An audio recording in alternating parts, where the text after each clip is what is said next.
하나님은 영이시니 예배하는 자가 신령과 진정으로 예배할지니라. 요한복음 4장 24절 말씀. 다 같이 주기도문 하겠습니다. 하늘에 계신 우리 아버지여, 이름이 거룩히 여김을 받으시오며 나라의 임하옵시며 뜻이 하늘에서 이룬 것 같이 땅에서도 이루어지이다. 오늘날 우리에게 일용할 양식을 주옵시고 우리가 우리에게 죄 지은 자를 사하여 준 것 같이 우리 죄를 사하여 주옵시고 우리를 시험에 들게 하지 마옵시고 다만 악에서 구하옵소서. 대개 나라와 권세와 영광이 아버지께 영원히 있사옵나이다. 아멘.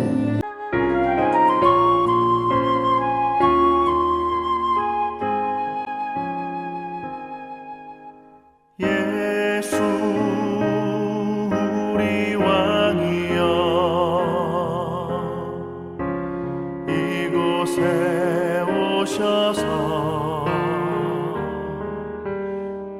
우리가 함께 드리는 영광을 받아 주소서. 우리는 주님의 백성, 주님은 우리 왕이라. 왕이신 예수님 오셔서 좌정하사 다스리소서.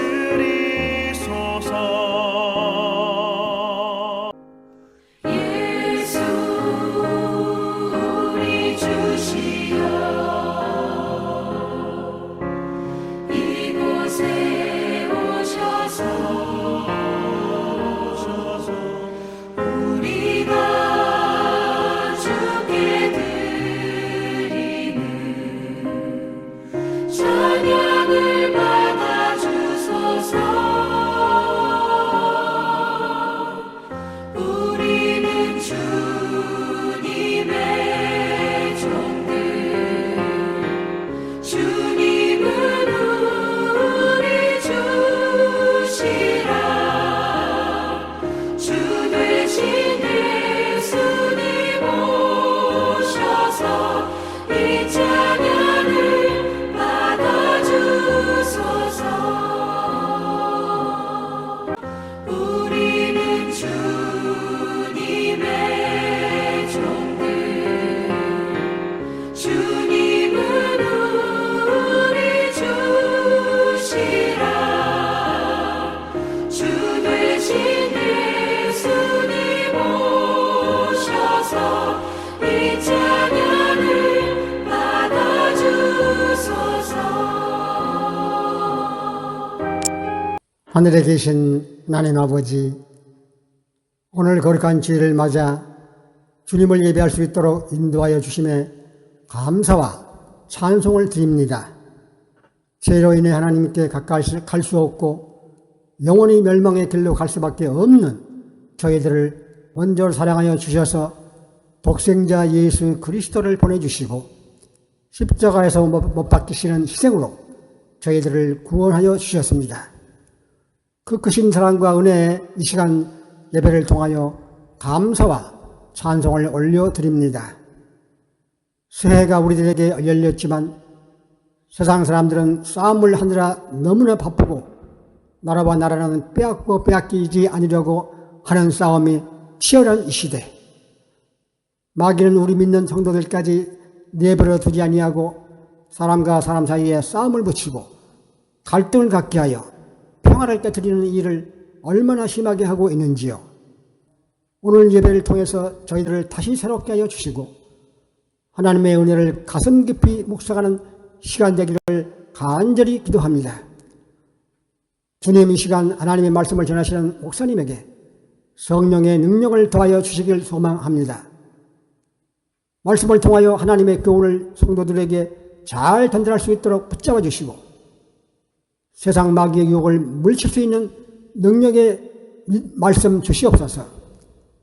말씀을 듣는 성도들 또한 하나님의 말씀을 가슴 깊이 새기고 기억할 수 있도록 인도하여 주시고 우리의 마음밭이 옥토가 되어서 100배, 1000배, 10,000배의 믿음의 열매를 맺는 말씀이 되게 하여 주시옵소서. 주님, 나그네 같은 인생, 아침 안개 같은 인생, 세상 사람들은 이 땅에서 부귀영화를 권세를 얻으려고 박터지게 싸우고 있지만 그들은 심은 대로 결국 거두게 될 줄로 믿습니다. 주여, 이 땅에 소망이 없는 것을 깨닫게 하여 주시고 오직 우리가 갈 번향 천국을 바라보고 천국만 소망하며 살아가는 성도의 발걸음이 되게 하여 주시옵소서. 오늘 주의 성도들이 주님께 드리는 기도와 찬양과 헌금을 기쁘시게 받으시고 드리는 성길에 만배를 갚아주시고 그 헌금이 쓰이는 곳에 우리 주님의 영광이 나타나고 주의 복음이 전파되는 능력이 되게 하시옵소서. 주님, 다음 예배 때까지 유튜브 교회 성도님들을 주님의 천군 전사로 보호해 주시고 성령으로 인도해 주시옵소서. 우리를 십자가에서 구원해 주신 우리 주 예수 그리스도 이름으로 기도드립니다. 아멘.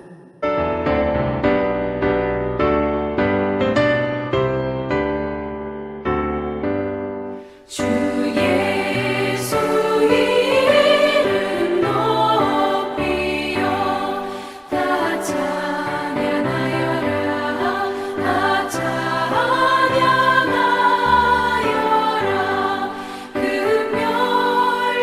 금멸류관을 들여서 만유의 주를 찬양하세 찬양 만유의 주 찬양 주 예수 강한 고난을 못 잊을 죄나 못 잊을 죄이나 내 귀한 몸에 바쳐서 만유의 주를 찬양하세 찬양 만유의 주 찬양 이 지구 위에 거하는 온 세상 사람들 온 세상 사람들 그 크신 위엄 높여서 만유의 주를 찬양하세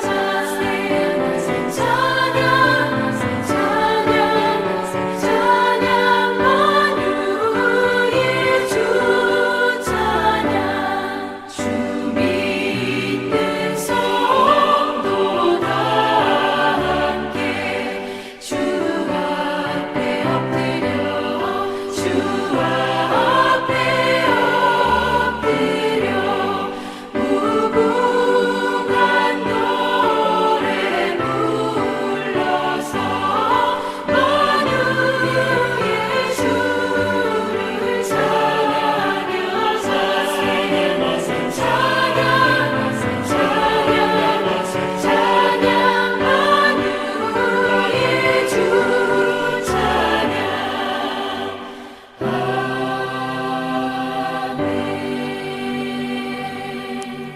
오늘의 본문 성경 말씀은 베드로전서 1장 8절 말씀으로 예수를 너희가 보지 못하였으나 사랑하는도다. 이제도 보지 못하고 믿고 말할 수 없는 영광스러운 즐거움으로 기뻐하니 믿음의 결국 곧 영혼의 구원을 받음이라. 아멘.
오늘의 설교 말씀은 양보 없는 영적 전쟁이라는 제목으로 박한수 목사님께서 말씀해 주시겠습니다. 싸움의 기술이라는 주제를 가지고 오늘 두 번째 말씀을 나누겠습니다. 싸우고 싶은 사람은 하나도 없다고 그랬습니다. 아무리 글러먹은 인격을 가진 사람도 싸우고 싶지는 않아 합니다. 어쩔 수 없이 싸우는 것이겠지요. 내 싸움의 전제는, 제1의 전제는 적이 있다는 거예요. 적이 있기 때문에 어쩔 수 없이 싸우는 것입니다. 우리나라가 군대를 가고 싶어서 가는 젊은이들은 한 명도 없습니다. 어쩔 수 없이 오늘 또 입대하기 위해서 기도를 받았지만은 군대에 입대하는 것입니다. 군대를 두고 싶은 나라는 없습니다. 왜냐? 사시는 거 쓰잘데없는 것이거든요. 모든 나라에 군대가 없으면 얼마나 좋겠어요. 근데 왜 있느냐? 믿지 못하니까. 그리고 싸울 수밖에 없기 때문에 군대가 존재하는 필요악인 것이죠. 싸움의 전제는 이처럼 적이 있다는 걸 전제로 한다 할 때 지난 시간에 우리에게 진짜 적이 누구냐 이 말이에요. 한 가지 분명한 것은 눈에 보이는 사람과 환경은 절대 적일 수 없다. 그걸 적으로 삼는다는 건 아주 어리석은 일이다.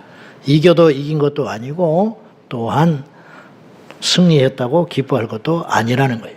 진짜 적은 누구냐?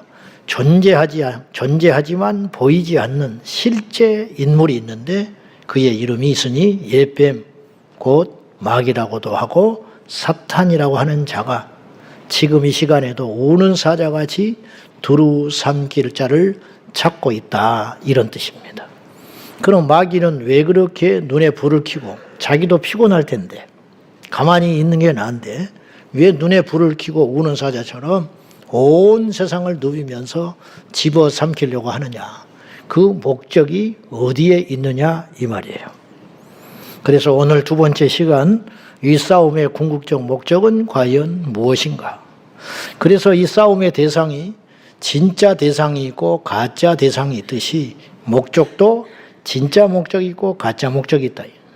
가짜 목적에 속아가지고 이긴 걸로 착각해서도 안 되고 아주 위험한 것인데 그것을 방관해도 안 된다는 것입니다. 1941년 12월에 일본은 난데없이 미국에 속해 있는 하와이형 작은 해변 도시 진주만을 기습 공습을 했습니다. 왜 그랬을까요? 그 하와이에 있는 작은 해변 도시가 그토록 탐스럽고 욕심이 나서 공습을 했을까요? 그건 절대 아니에요. 그거는 다 알아요. 미국에 대한 전쟁이었어요. 진주만을 폭격해서 확보하자는 게 아니고 미국에 대한 도발이었다 이 말이죠. 그럼 미국에 대해서 왜 전쟁을 했냐? 목적이 어디에 있냐 이 말이에요. 그것은 2차 대전을 승리하고 싶었던 거예요. 2차 대전을 왜 그러느냐? 미국이 팽창주의에 일본이 무섭게 다른 나라들을 집어삼키니까 그것을 막아보고자 금수 조치를 내립니다. 그래서 전쟁의 필수적인 두 가지 요소를 일본으로 들어가지 못하게 막아버려요.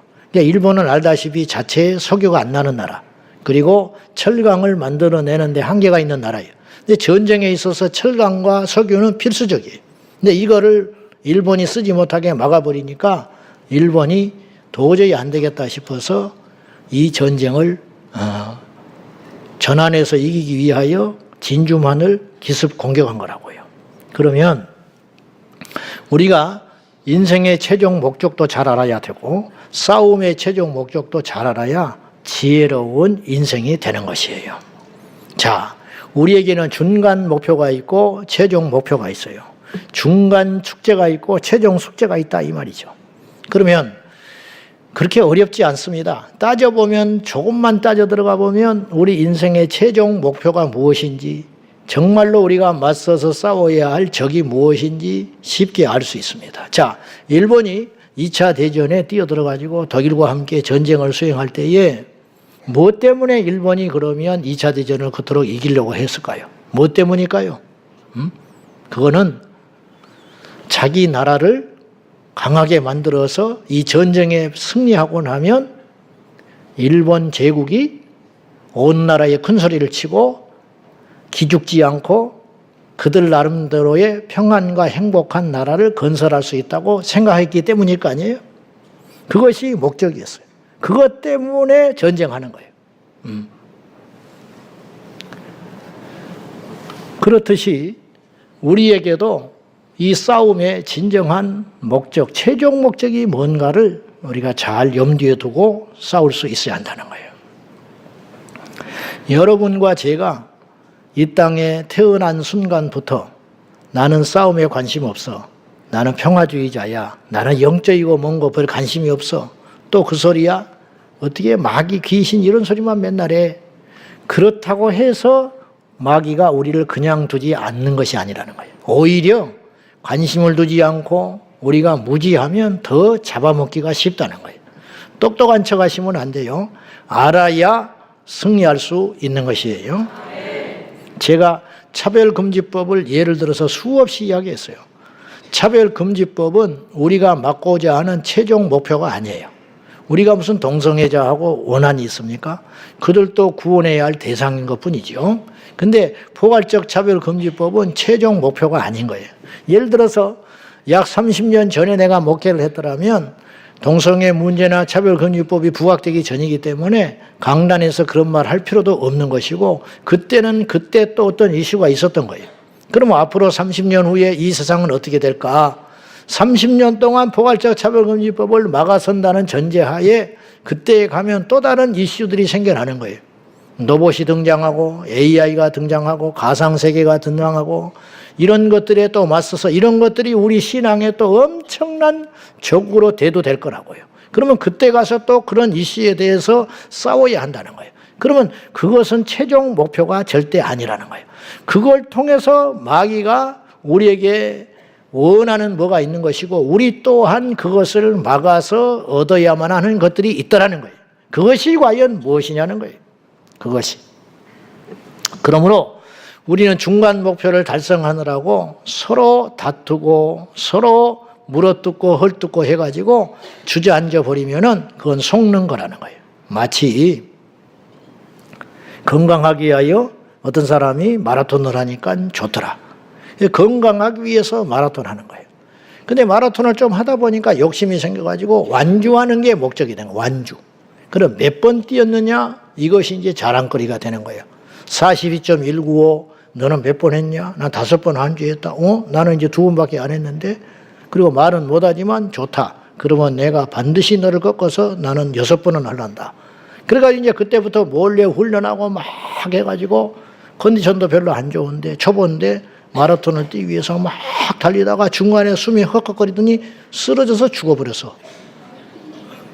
그런 일이 없다고 못 보는 거예요. 여러분 헬스장에 가서 운동하는 목표가 뭐냐? 건강을 위해서 운동하는 것이잖아요.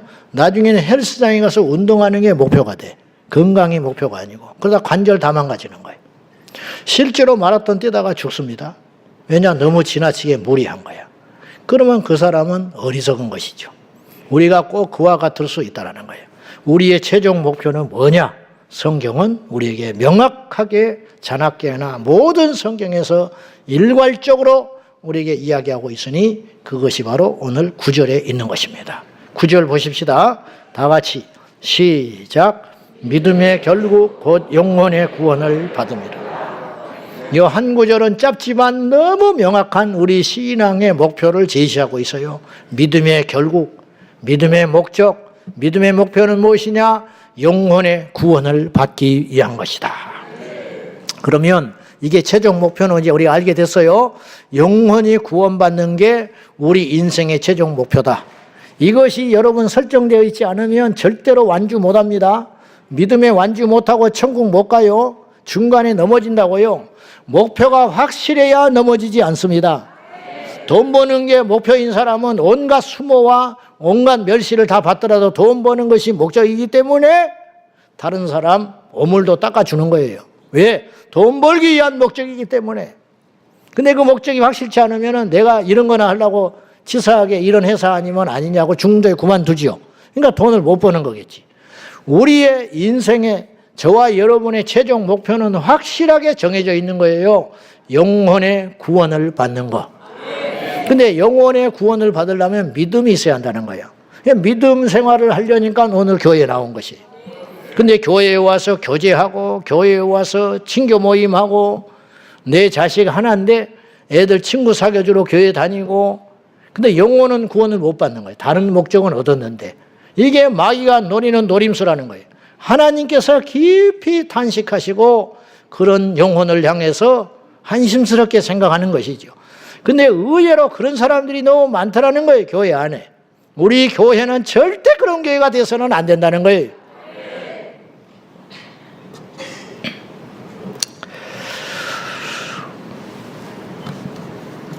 오늘 본문의 8절과 9절에 보시면은 주님을 믿고 믿음의 목표가 영혼을 구원하는 것인데 영혼의 구원을 받은 사람은 특징이 있다.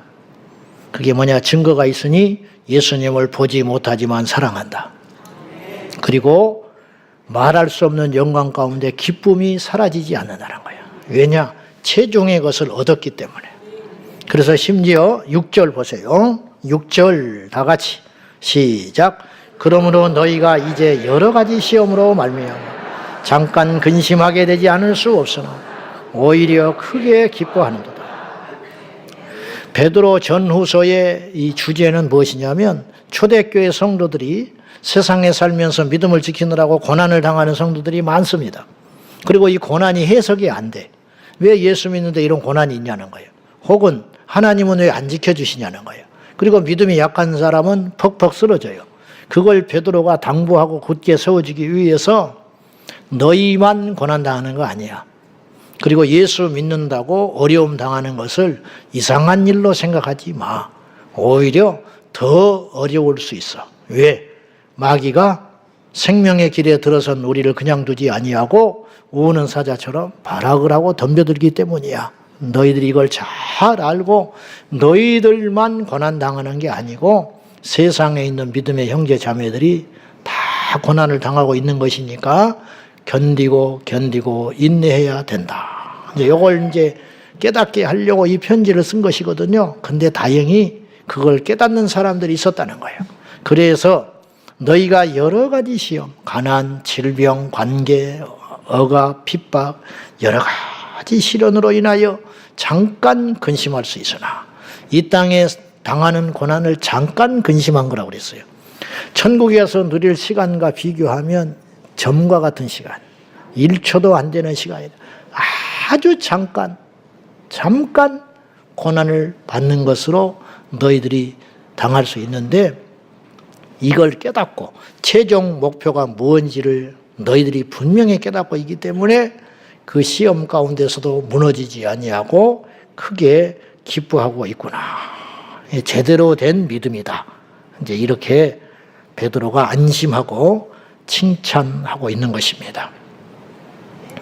시국이 이 시국인데 목사님 또 교회에서 무슨 천국 이야기하고 구원 이야기하고 영혼의 이야기를 하고 세상이 이렇게 복잡하고 힘들고 그러는데 그런 소리를 하십니까? 그런 사람도 있어요. 또 혹은 내가 지금 그런 설교를 들을 여유가 어디가 있습니까? 당장 죽겠는데 그런 사람도 여러분이 있을지 몰라요. 분명히 있을 수 있습니다. 그런 분들은 분별을 잘 하시고 제 말이 논리적으로 맞지 않으면 안 따라와도 됩니다. 그러나 제 말이 논리적으로 맞다면 여러분은 듣고 행동을 바꾸셔야 되는데 옛날에 어느 목사님이 60년대에 한국이 6.25 동란 끝나고 너무 어렵고 힘든 때가 있었거든요. 그때 이제 교회를 세우고 이제 천막을 쳐놓고 노방전도를 하면서 전도를 하러 다니셨는데 움막, 다 쓰러져가는 움막 속에 들어가서 예수를 믿고 천국, 구원받고 천국 갑시다. 예수 믿지 않으면 지옥 갑니다. 막 그렇게 외치고 이제 전도를 하러 다녔어요. 그랬더니 어떤 아낙네 하나가 눈에 쌍불을 켜고 나타났더래. 씩씩거리면서. 천국이라고? 지옥이라고? 사는 것이 지옥이야. 당신 이거 보고 몰라? 근데 움막 안에 어떤 일이 벌어지고 있었냐? 남편은 병들어 누워있고 자식들 서너 명은 먹지를 못해가지고 허기진 배를 움켜쥐고 누워있었어요. 사는 게 지옥이야. 무슨 죽어서 지옥 가고 천국 가고 어디가 있어? 근데 반박을 못 하겠더래요. 이 목사님이 천국을 믿음에도 불구하고. 그래가지고 무엇으로 하나 얻어맞은 듯 싶었대. 그래서 그분이 그때부터 목회 설교를 바꿨대. 이 땅에 이렇게 고난당하고 어려움 당한 성도들이 많은데 내가 뜬구름 소리를 하고 있었구나. 그래서 이 땅의 복을 설파하기 시작했다. 그렇게 말씀을 하십니다.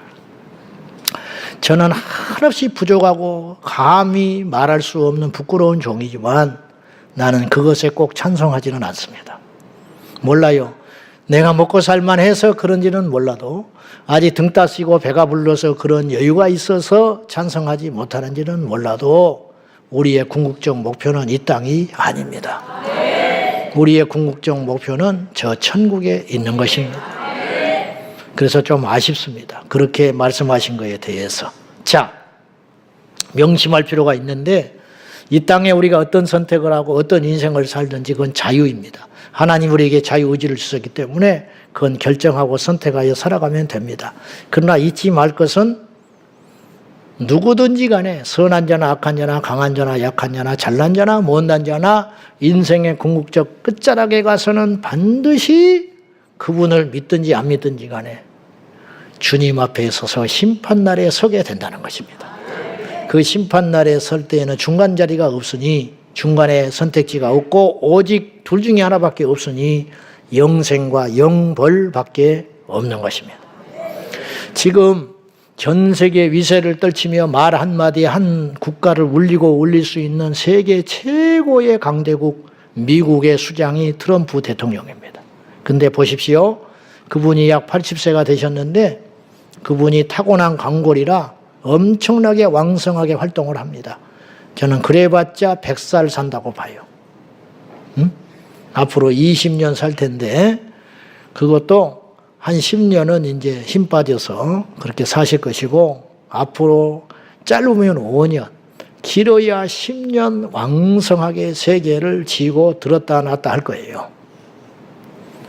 그리고는 결국은 하나님 앞에 서게 될 겁니다. 푸틴, 시진핑, 일론 머스크, 이재명, 윤석열, 한동훈 다 주님 앞에 서요.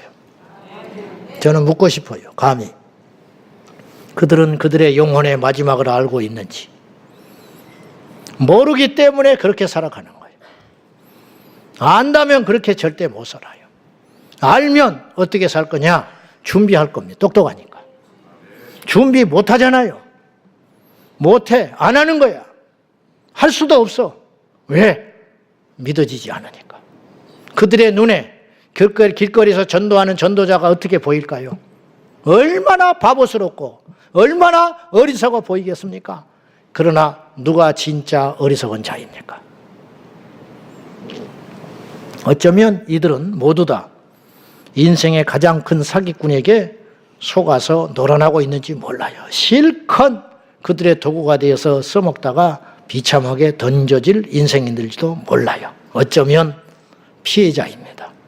가장 지혜롭고 실속 있는 사람은 어쩌면 저 시골 교회 몇 명 모이지도 않는 그 교회 공동체에서 그 지역 떠나보지도 않고 태어나서 그냥 그럭저럭 풍지고 힘든 세상 남편한테 사랑도 받지 못하고 그러나 예수님을 만나서 그 교회가 최고인 줄 알고 새벽기도도 쉬지 않고 그냥 자기 교회 목사님이 최고인 줄 알고 여기서 이제 전제 조건이 있죠.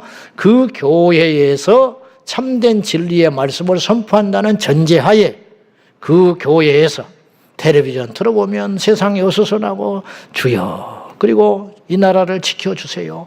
뭐가 뭔지는 모르지만 하나님 이 나라 지켜주세요. 그렇게 눈물 짓고 기도하고 있는 그 한 할머니 성도가 어쩌면 트럼프보다 푸틴보다 더 지혜롭고 실속 있는 인생일 수 있다는 거예요. 그 사람이 진짜 인생의 승리자일 수 있다는 거예요. 제 말이 억지가 아닙니다. 여러분 절대 교만하면 안 돼요. 여러분의 생각에 사로잡히면 안 되고 말씀 앞에 무릎을 꿇어서 믿음의 결국 영혼의 구원 제발 부탁드리는데 저나 여러분이나 여러분의 영혼을 소중히 여겨달라 이 말이에요. 여러분의 영혼이 얼마나 중요하고 가치가 있는지. 우리 젊은이들은 너무 인생을 쉽게 사는 젊은이들이 많아요. 오토바이 타고 중학교 아이들이 헬멧도 안 쓰고 막 부릉부릉 신호도 안 지키고 막 누비고 다니잖아요. 멋지십니까? 대단해 보이십니까? 전부 혀를 끌끌 찬다. 예, 우리도 옛날에 그랬다. 그러나 큰일 난다. 근데 모르는 거예요, 그 인생들은. 지금 하나님의 은혜로 우리에게 영의 시야를 뜰 수 있도록 눈을 주신 거예요. 하나님이 믿어지게 하시고 천국이 보여지게 하시고 그로 인하여 내 인생을 바꿔주신 하나님. 우리가 얼마나 엄청난 기회를 얻게 되었으며 엄청난 기회를 붙잡았는지 여러분이 꼭 눈이 떠져야 된다 이런 말이에요. 이 피할 수 없는 전쟁에 관여된 존재는 세 존재. 하나님, 마귀, 그리고 중간자인 인간. 이 세 공통점이 있는데 하나님이 영이시고 마귀가 영적 존재고 또한 인간이 영적 존재입니다. 근데 인간은 특이하게 영적 존재인과 동시에 아직 육체 가운데 있어요. 이 육체가 죽게 되면 이제 완전한 영적 존재가 되는 것이죠. 이 세 존재가 맞물려 가지고 치열하게 전쟁을 치르고 있는데 하나님이나 마귀나 양보할 수 없는 우리 영혼을 놓고 중간에 놓고 벌이는 치열한 전쟁들이 지금도 벌어지고 있다는 거예요. 그런데 정작 우리만 몰라요. 그 싸움에 직접 당사자인 인간만 무지하고 어리석어서 이 치열한 전쟁이 일어난 줄 모르고 눈에 보이는 육의 전쟁, 눈에 보이는 육의 것들만 취하고 살아가느라고 정작 영혼의 안전과 미래에 대해서는 별 관심이 없다 이런 말이에요. 지금 성경 안팎에서 예나 지금이나 일어나고 있는 치열한 전쟁의 모델들이 많습니다. 성경만 펴보면 그 이야기가 줄을 이어요. 어느 때는 직접 마귀가 등장하기도 하고 어느 때는 감춰져 있는데 분명히 마귀가 하는 일이 보이는 것이죠. 하나님이 직접 개입하기도 하시고 하나님이 하시는 일임에도 불구하고 하나님의 손이 안 보이는 대목도 성경에는 너무 많다는 거죠. 우리 인간의 영혼을 놓고 벌이는 이 첨예한 전쟁 가운데 하나님도 양보할 생각이 없으시고 마귀도 양보할 생각이 없어요. 마귀는 언제까지 활동을 하느냐? 무저갱에 집어넣어 하나님의 최종 심판이 완성될 때까지 원수 마귀는 이 땅을 합법적으로 지배하고 통치하고 있습니다. 그래서 마귀를 일컬어서 뭐라고 이름이 붙었냐? 세상 권세자라. 이 세상의 통치자라. 이 세상을 제멋대로 주무를 수 있는 존재가 원수 마귀라는 거예요. 그럼 하나님은 왜 그걸 그렇게 우리 인간을 공격하고 우리 인간을 짓누르고 우리 인간의 믿음을 가져가도록 시험하도록 놔두시는가? 그것은 우리 하나님께서 원하시는 것은 로봇처럼 앵무새처럼 하나님을 경외하는 것을 원하지 아니하시고 어려움과 시련과 때로는 자발적 의지를 통하여 나의 하나님은 진정으로 살아계신 하나님이고 나의 시련과 고난과 고통과 어려움 가운데서도 살아계신 하나님을 부인하거나 떠나거나 부정할 수 없다고 담대히 선포하는 우리들을 통하여 하나님의 살아계심이 온 만방에 나타나기를 원하시는 그 뜻을 갖고 계시고 그렇게 산 자에게 하나님께서 저 하늘에서 구원과 상급을 주시려고 기다리고 있으니 이 땅에서 당한 고난과 수모와 핍박과 눈물과 고통과는 비교할 수 없는 엄청난 가치의 상급들이 저 하나님 앞에 가면 기다리고 있다라는 것이 그것을 취하는 것이 우리 인생의 최종 목표인 줄로 믿습니다. 그러므로 우리는 어떤 경우에도 우리 영혼의 가치와 소중함을 알고 이기적이 되다시피 해가면서 온갖 모욕과 욕을 들어먹는 한이 있어도 저와 여러분의 영혼을 지켜내는 지혜로운 자가 되어야 할 줄로 믿습니다. 지킨다고 어디 뭐 소개받아서 성경 공부를 하고 다니는 근데 이단이라 안 가야 된다는 거예요. 무엇이 제일 중요하며 무엇이 나에게 진정으로 지혜로운 선택이고 길인지를 누가 말을 해줘야 듣냐 이 말이에요. 조금만 생각해 보면 내가 가진 이 군사 숫자로 전쟁하러 나갔을 때 이기냐 지느냐를 누가 가르쳐 줘야 되냐 이 말이에요. 눈이 있으면 안 보이고 귀가 있으면 안 들리느냐 이 말이에요. 그래서 제가 이런 표현을 썼어요. 여러분이 믿음에서 실족한다, 주님을 떠난다라고 칠 때는 지옥불에 가서 영원히 불구덩이 가운데서 고통을 죽지 않고 받는다는 것보다 더 큰 고통과 더 큰 견디지 못할 시련이 있으면 그렇게 해라. 그러나 이 땅에는 없을 것이다. 그런 것은. 욥이 버텼잖아요. 욥이 왜 버텼겠어요? 고집입니까? 주님을 향한 의리인가요? 생각이 없는 사람입니까? 정말로 지혜로우니까 견딘 거예요. 속으로 피를 삼키고 있다고 욥이. 그 수모 지나가면서 한마디씩 하는 거 친구들이 조롱하고 네가 까닭없이 이런 일을 당했겠냐? 하나님 앞에 뭔가 잘못했으니까 그렇지. 온갖 소리를 수모를 당하고 자기 아내까지 떠나갔음에도 불구하고 그 외롭고 힘든 시간들을 입술을 깨물고 하나님께 원망하지 아니하고 버텼던 이유는 무엇이냐? 최종의 것을 뺏기고 싶지 않아서 그걸 견디고 참고 해석이 안 되죠. 자기도 해석이 안 돼. 이해가 안 가. 그러나 한 가지 분명한 것은 견뎌야 된다는 것. 그것밖에 없는 거예요. 나중에 복을 받아서 그게 복이 아니에요. 웃지를 못하는 거예요. 그걸 위해서 참은 게 아니에요. 욥은. 그건 어쩌다가 받게 된 것이고 욥이 최종적으로 원하고 노렸던 것은 뭐냐면 자기 영혼만큼은 포기할 수 없었던 거예요. 자기 아내 포기했잖아요. 친구들 관계 다 포기했잖아요. 세상에 똥바가지 뒤집어쓴 거예요. 조롱거리 된 거예요. 남이 잘 되면 좋아하는 줄 아세요? 망해버렸다고 하니까 얼마나 시기하는 사람들이 통쾌하게 노래 부르고 수군거리고 지나가는 사람이 남의 말 얼마나 많이 해댔겠어요. 그 수모를 견디고 견뎠던 이유는 어디에 있느냐? 최종 목표를 분명히 알았기 때문이라는 거예요. 이것이 지혜로운 자의 자세인 것입니다. 성도 여러분, 저나 여러분이나 살면 얼마나 살겠습니까? 누리면 얼마나 누리겠습니까? 세월이 엄청나게 빨리 지나갑니다. 이 세상에 헛된 거 소망 두지 마시고 여러분의 육체의 건강도 중요하고 자존심도 중요하고 세상에서 인정받는 것도 중요한데 여러분 세계 모든 사람이 그 사람을 칭찬하면 뭐 하겠습니까? 박수치고 최고 인기라고 줄을 서면 뭐 하겠어요? 그 영혼이 지옥에 간다면 무슨 필요가 있겠습니까? 사람이 천하를 얻고도 그의 생명을 잃어버리면 무엇이 유익하리요? 하셨으니 우리 모두가 깊게 생각할 필요도 없어요. 하나님이 살아계시구나. 천국이 있구나. 그러면 나는 천국 가기 위해서 뭘 지켜야 되느냐? 답이 나와 있습니다. 끝까지 지키고 견디는 저와 여러분 되셔서 이 전쟁에서 승리하기를 축원합니다. 모든 것이 주께로부터 왔으니 이 예물을 주께 드리나이다. 아멘.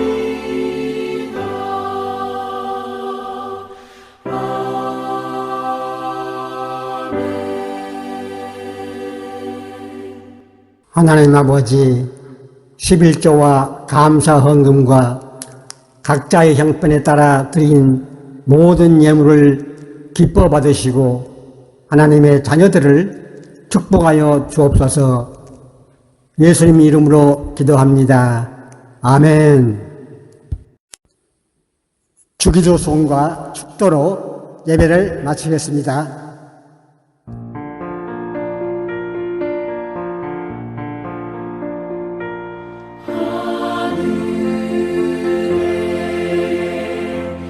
계신 아버지 이름 거룩하사 주님 나라 임하시고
지금은 우리 주 예수 그리스도의 은혜와 아버지 하나님의 극진하신 사랑과 성령님의 위로 교통 충만하심에 오늘 이 예배를 드리는 모든 성도님들 위해 함께 하시기를 우리 주 예수 그리스도 이름으로 축원드립니다. 아멘.